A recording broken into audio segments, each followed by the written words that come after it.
Les méthodes ou les schémas numériques qu'on va étudier dans ce chapitre sont des méthodes dites explicites à un pas, de la forme yn plus 1 est égal yn plus h fois une fonction phi qui dépend du xn, yn, h pour n variant de 0, 1 jusqu'à n moins 1, en partant de y0 est égal à grand Y0, normalement qui est égal à y de a, où phi est une fonction contenue sur AB, croix R, croix 0, H étoile. Le X appartient à AB, le Y appartient à R et le pas H ne doit pas dépasser un H étoile qui est inférieur ou égal à B moins A, puisque le H est égal à B moins A sur grand N. Donc, choisir une méthode numérique pour résoudre une équation différentielle, ça revient à choisir cette fonction phi. Cette méthode est dite explicite puisque le yn plus 1 s'exprime explicitement en fonction de yn. Elle est dite à un pas car tout simplement le calcul de yn plus 1 utilise uniquement h, xn, yn et non pas yn moins 1, xn moins 1, yn moins 2, xn moins 2 et en général yn moins k, xn moins k pour un k supérieur ou égal à 1. Exemple, si on reprend la méthode d'Euler qui est yn plus 1 qui est égal à yn plus h f en xn yn. Donc, le phi, c'est la fonction juste après le facteur h. Donc, ça, c'est phi en xn yn h. Donc, dans ce cas, pour la méthode d'Euler, phi de x y h, c'est tout simplement est égal à f de x y. Comment choisir maintenant la fonction phi? Il faut évidemment choisir phi de sorte que la solution obtenue par cette méthode numérique associée à la fonction phi donne une bonne approximation de la solution exacte. Une bonne approximation, c'est-à-dire quoi? Donc, il faut que l'erreur dite de discrétisation en en un point xn de la discrétisation qui est égale à yxn qui est la valeur de la solution exacte grand Y en xn moins la valeur approchée. Il faut que cette erreur soit suffisamment petite lorsqu'on augmente le nombre de points de discrétisation ou encore lorsqu'on fait tendre le pas h vers 0. L'erreur dans une méthode numérique en général est due à deux facteurs. Il y a l'erreur de discrétisation due au choix de la méthode ou de modèle en général. Par exemple, dans la méthode d'Euler, on a approché la dérivée par le taux d'accroissement. Donc, on a remplacé y' en xn par le taux d'accroissement yn plus 1 moins yn sur h. Donc, il y a le calcul dans le calcul de la dérivée si on utilise la méthode par différence finie. Ou encore pour estimer l'intégrale de xn à xn plus 1 f de xyx dx. On ne va pas avoir la valeur exacte de cette intégrale, mais une valeur approchée de cette intégrale si on utilise la formule de rectangle à gauche. Mais il y a aussi les erreurs d'arrondi dues au calcul des opérations arithmétiques effectuées par la machine ou l'ordinateur dans le traitement numérique de la méthode. Et donc, on doit choisir phi de sorte que la méthode est telle que l'erreur de discrétisation diminue lorsque le pas de la discrétisation tend vers 0. On parle dans ce cas de convergence, donc il faut que la méthode converge. En cas de convergence, donc pour comparer entre les méthodes, on va évaluer l'erreur de discrétisation en fonction de h et on va définir ce qu'on appelle l'ordre de convergence de la méthode.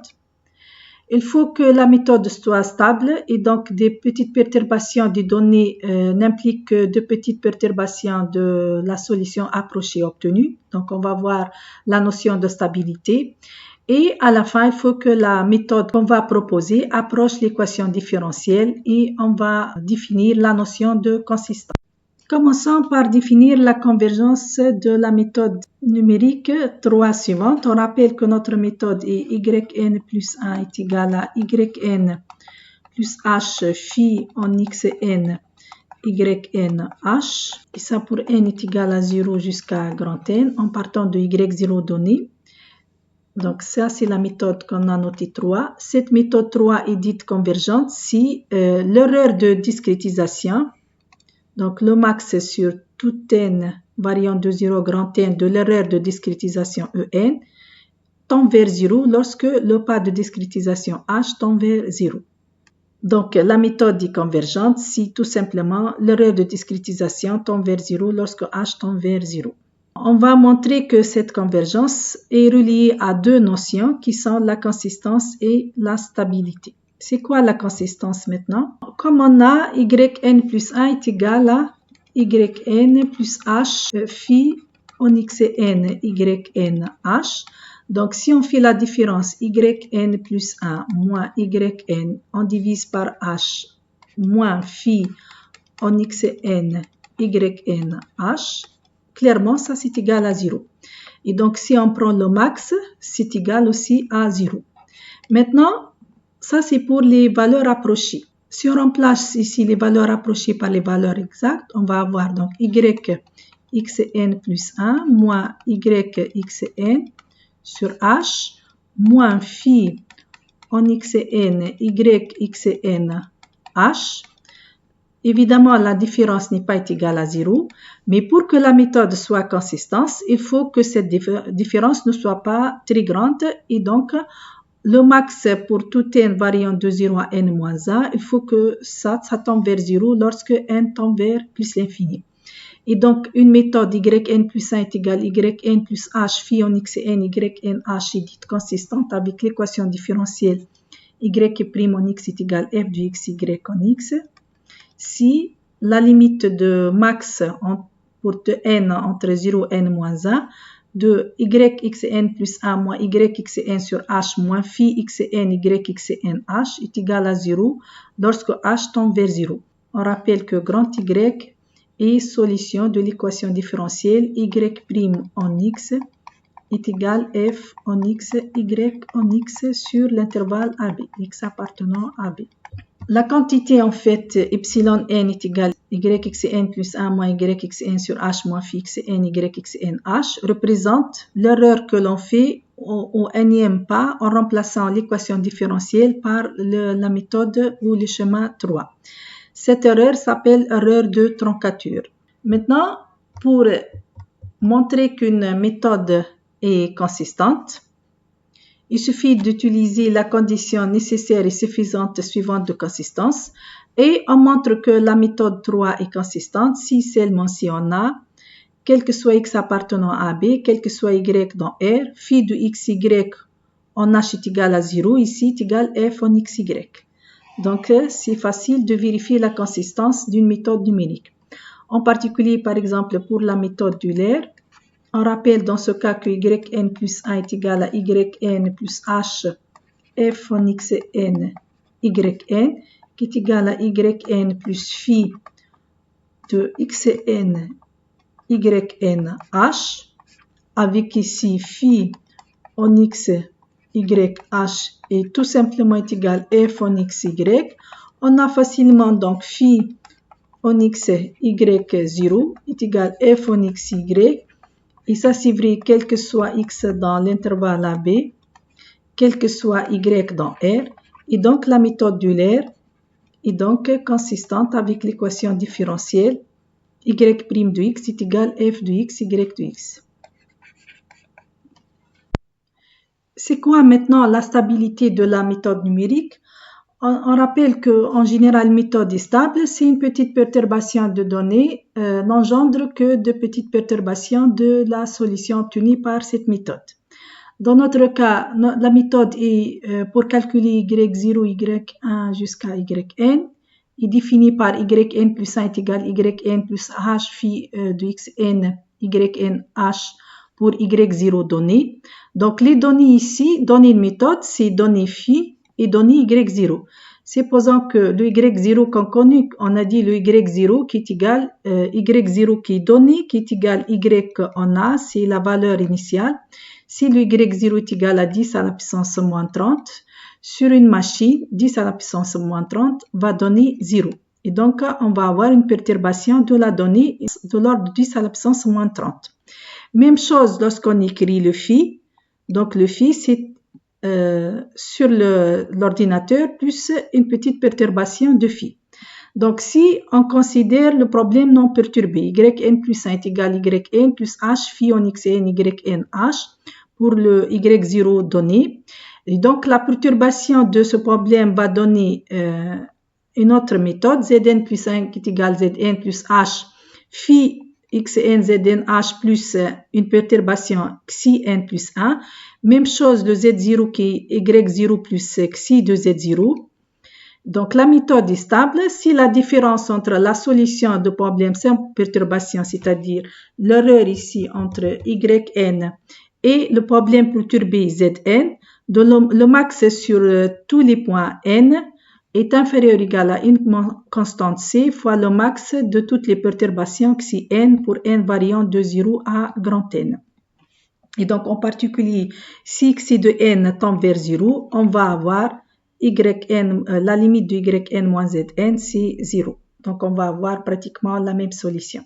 Donc, la notion de stabilité permet d'éviter les erreurs d'arrondi dans le traitement numérique de problèmes. Comment on vérifie qu'une méthode est stable? On a la condition seulement suffisante suivante. Donc, si la fonction phi vérifie la condition de Lipschitz par rapport à la variable y ici, c'est-à-dire s'il existe une constante m strictement positive indépendante de x, de y et de h, est telle que l'on est phi de xy en h moins phi de xy de h en valeur absolue est inférieure à cette constante m fois y1 moins y2 en valeur absolue, quel que soit le x dans l'intervalle AB, quel que soit y1, y2 dans R, et quel que soit le h suffisamment petit, alors on montre que notre méthode numérique qu'on a notée 3 est stable. En particulier, donc, si je prends l'exemple de la méthode d'Euler, on a yn plus 1 qui est égal à yn plus h f en xn yn. Et on a vu que ça c'est égal à yn plus h phi en xn yn h pour phi de x yh est égal donc f en xy. Et si on vérifie ces phi lipschitziennes par rapport à la variable y, donc on va faire donc soit ici x appartenant à l'intervalle AB, y1, y2, deux réels quelconques, et h appartient à 0, h étoile. Donc phi en x, y1, h moins phi en x, y2, h, ça clairement est égal à f en x, y1 moins f en x, y2. Et comme donc la valeur absolue de ça est égale à la valeur absolue de cette différence, comme on a dit, on suppose toujours que f vérifie la condition de Cauchy-Lipschitz, donc elle est lipschitzienne par rapport à la variable y, et donc ça c'est inférieur ou égal à L fois directement y1 moins y2. Notre constante grand M est égale à L. Et donc la méthode d'Euler, elle est aussi stable. On a vu que cette méthode est stable et elle est consistante, donc on va voir qu'elle est convergente. On montre maintenant que c'est une méthode explicite à un pas donnée de la forme yn plus 1 est égal à yn plus h phi de xn yn h est consistante et elle est stable, alors elle est convergente. Donc en particulier, pour qu'elle soit consistante, on a dit il suffit que phi de xy 0 est égal à f en xy, quel que soit xy dans AB croix R. Et pour qu'elle soit stable, il suffit que phi soit lipschitzienne par rapport à la variable y et elle vérifie la condition suivante. Donc si phi vérifie 1 et 2, alors la méthode associée à cette fonction phi, elle est convergente. En effet, pourquoi elle est convergente? Donc, on rappelle que la méthode est yn plus 1 est égal à yn plus h phi en xn yn h pour y0 est égal à y de a donné. Maintenant, si on note l'erreur de truncature xi n est égal à yxn plus 1 moins yxn sur h moins phi xn yxn h, comme la méthode est consistante, donc la consistance de la méthode implique que le max de yxn moins yn, lorsque petit n varie entre 0 et n moins 1, tend vers 0 lorsque h tend vers 0. Donc la limite de ça lorsque h tend vers 0 est égale à 0. Si on pose maintenant Zn est égal yxn. Ici Zn est égal yxn, donc Zn plus 1 est égal yxn plus 1. Et à partir de cette erreur, on va avoir directement Zn plus 1 qui est égal à Zn plus h, facteur de phi xn Zn h plus xn. En partant de Z0 qui est égal à y en x0, donc le Z0 est égal à y0 dans ce cas. Comme maintenant la méthode est stable, donc on a vu que dans ce cas, le max de Zn moins Yn pour n variant de 0 jusqu'à n est inférieur ou égal à une constante. Donc m fois le max de xn pour n variant de 0 jusqu'à grand N. Or, ce max, on vient de montrer qu'il tend vers 0 d'après la consistance lorsque h tend vers 0. Et si on remplace Zn, on va avoir donc le max de Zn qui est égal à yxn moins yn pour n entre 0 et grand N. On va donc avoir ce max qui tend vers 0 lorsque h tend vers 0. Et ça n'est autre que la définition de la convergence de la méthode. Et donc la méthode yn plus 1 est égal à yn plus h phi en xn yn h est convergente. Exemple, si on reprend l'exemple de la méthode d'Euler, on a vu que la méthode d'Euler est stable et consistante, donc elle est convergente. Si on considère cette méthode numérique, yn plus 1 est égal à yn plus h sur 2 f de xn, yn plus f xn plus h, yn plus h f xn, yn. Cette méthode, en fait, découle de la méthode d'intégration des trapèzes. En effet, si on intègre l'intégrale de xn à xn plus 1 en f de x, y de x, on utilise la méthode des trapèzes. Ça, une approximation de ça, on va avoir donc xn plus 1 moins xn sur 2, donc h sur 2, fois f en xn, yn directement, plus normalement f en xn plus 1, yn plus 1. On va avoir dans ce cas une méthode implicite puisqu'on a yn plus 1 ici. Bon, le xn plus 1 il est égal à xn plus h, donc le yn plus 1 qui est implicite ici. Maintenant, si on applique Euler ici, on remplace yn plus 1 par yn plus h f en xn yn. On obtient la méthode suivante, dite c'est la méthode de Henn. Donc on va avoir, sachant que ça c'est aussi égal à yn plus 1 moins yn, qui est égal à ça, donc on va avoir la méthode yn plus 1 est égal à yn plus h sur 2 fois ce terme. On va étudier la convergence de cette nouvelle méthode. D'abord, il faut écrire la fonction phi de la forme, donc il faut écrire la méthode de la forme yn plus 1 est égal à yn plus h phi en xn yn h. Ici, clairement, la fonction phi en x y h, c'est le terme après le facteur h est égal, donc il ne faut pas oublier le n demi, f en x y plus f en x plus h y plus h f en x y. Bon, pour la consistance, on commence par vérifier la consistance qui est simple et pour ce faire, il suffit de calculer phi de x, y et en h est égal à 0. Donc 0 ici, ça c'est égal à 1 demi de f de xy plus f pour h est égal à 0. On va avoir xy et donc clairement 1 demi fois 2 f en xy qui donne f en xy. Et ça c'est vrai quel que soit le x dans l'intervalle AB et quel que soit le y dans R. Donc cette méthode ou la méthode de Henn est donc consistante. Vérifions maintenant la stabilité. Bon, pour vérifier la stabilité, il suffit de vérifier que phi est lipschitzienne par rapport à la variable y. Donc soit ici x appartient à B, Y1, Y2 dans R, et H appartenant à 0, H étoile.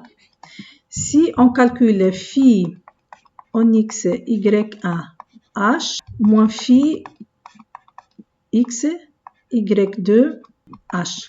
Ça, c'est égal à 1 demi qu'on peut mettre en facteur. Facteur directement ici, f de X, Y1, moins f de X, Y2, plus maintenant le même 1 demi, facteur de f de X plus H, Y1 plus H, f en X, Y1, moins le même facteur où on remplace Y1 par Y2. Donc, X plus H, Y2 plus H, F en X, Y2. Si on passe à la valeur absolue maintenant, donc, on va utiliser le fait que valeur absolue de la somme est inférieure à somme des valeurs absolues. Donc, ça, c'est inférieur à 1 demi fois valeur absolue de ça, plus 1 demi fois valeur absolue de cette différence. Maintenant, si on utilise le fait que f est lipschitzienne par rapport à la variable y, donc ça c'est majoré par la constante de Lipschitz de petit f qu'on a dit qu'on note toujours L fois y1 moins y2. Donc phi en x y1 h moins phi en x y2 h en valeur absolue est inférieur ou égal à L sur 2 ici fois y1 moins y2. Si on regarde le deuxième terme maintenant, on a le même facteur ici, x plus h, x plus h. Si on note ça, c'est x', on va avoir donc ça, c'est grand y et ça, c'est grand z. Donc, plus L sur 2 fois grand y moins grand z. Mais grand y moins grand z est égal, donc ça, c'est inférieur ou égal à L sur 2 y1 moins y2. Ici, on fait la différence grand Y moins grand Z. On va avoir plus L sur 2 fois directement Y1 moins Y2 en utilisant l'inégalité triangulaire. Plus H fois L sur 2, F en X, Y1 moins F en X, Y2 en valeur absolue. En valeur absolue de H, mais H ici, c'est positif. Ensuite, en utilisant encore une fois le fait que f est lipschitzienne, donc ça c'est majoré par L fois y1 moins y2. Finalement, on va avoir en facteur y1 moins y2 en valeur absolue fois une constante. Cette constante qui est égale ici L sur 2 plus R sur 2, donc L, plus H qu'on va majorer par H étoile. Il faut que la constante soit indépendante de H, donc H étoile. Et ici L fois L, donc L carré sur 2. Et donc, si on note cette constante grand M, on montre dans ce cas que donc cette méthode est aussi stable. Conclusion, elle est stable et consistante, donc elle est donc convergente.